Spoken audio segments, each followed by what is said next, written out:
ಹುಲ್ಲು ಹಾಕಿದೆ. ಹಾಂ, ಹೊರಗಡೆ ಕೋಳಿ ಇದೆ. ಕೋಳಿ ಇದೆ. ಎಚ್ ಎಫ್ ಏನಿದು? ಅದು ಎರಡು ಅವೇ. ಎಚ್ ಎಫ್ ಎಷ್ಟು ಎಷ್ಟು ಏನು ರೇಟ್ ಎಷ್ಟು ಇದಕ್ಕೆ? ಈಗ ಇದು 25 ಸಾವಿರ. ಈಗ ಹಾಂ, ದೊಡ್ಡದಾದ್ರೆ 1 ಲಕ್ಷವರೆಗೂ ಹೋಗ್ತವೆ. ಹಾಂ, ಒಳಗಡೆ ಕೋಳಿನಾ? ಹಾಂ, ಕೋಳಿ. ಕೋಳಿ ಮುಚ್ಚಿದ್ರೆ ಸ್ವಲ್ಪ ಬಿಡಿಸ್ರಿ.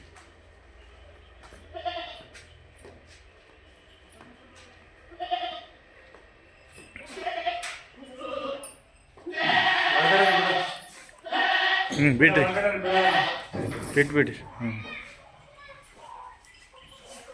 ಯಾವ ಕೋಳಿ ಇದು?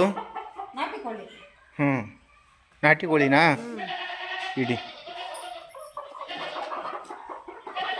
ಇವೆರಡು ತಾಯಿದು. ಗಿರಿರಾಜ ಅಂತ ಅದಕ್ಕೆ. ಹೌದಾ? ಇದು ಗಿರಿರಾಜ ಕೋಳಿ. ಗಿರಿರಾಜ. ನಾಟಿ ಕೋಳಿ ನಾನು ಒಟ್ಟು ಎಲ್ಲ ನಾಟಿ ಕೋಳಿ. ಎಷ್ಟಿದಾವೆ ಕೋಳಿ? 13 ಇದಾವೆ. ಏನು ರೇಟು? ತಮ್ಮ ಹೆಸರೇನು ಕಾಕ? ಕೋಳಿ ಅಷ್ಟೇ. ಕೋಳಿ. ಇಲ್ಲ, ಒಳ್ಳೆ. ಇದು ಎಷ್ಟು ದಿವ್ಸಕ್ಕೆ ರೆಡಿ ಆಗ್ತಾವೆ ಕೋಳಿ? ಸರ್ ಅದನ್ನ 1 ವರ್ಷ ಸಾಕ್ಬೇಕು. ಅದಕ್ಕೆ 5,000 ಮೇಲೆ ಹೋಗುತ್ತಾವ ಅದು ಸಾಕಿದ್ರೆ. ಓಹೋ, 5,000? 5,000? ಇದು ಇದು ಯಾವ್ದು ಕೋಳಿ ಅದು ಹೆಸರು? ಅದೇ ಗಿರಿರಾಜ ಅಲ್ಲ. ನೋಡಿದೋ ಶಿವ, ಗಿರಿರಾಜ. 5,000 ಅಂತೆ ಒಂದು ಕೋಳಿಗೆ. 5 kg ಬರ್ತದೆ. 5,000ನಾ? ಅದು ಇಷ್ಟು ಮರಿನೇ 2,500.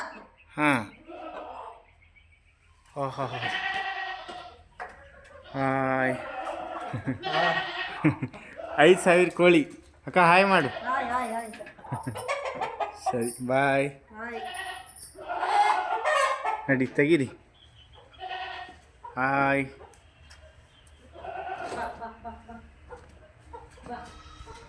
ಕಾಕ ಹಾಯ್ ಮಾಡು. ಬರ್ತೀವಿ. ಬಿಜಾಪುರ. ಸರಿ, ಆಯ್ತು. ಸರಿ.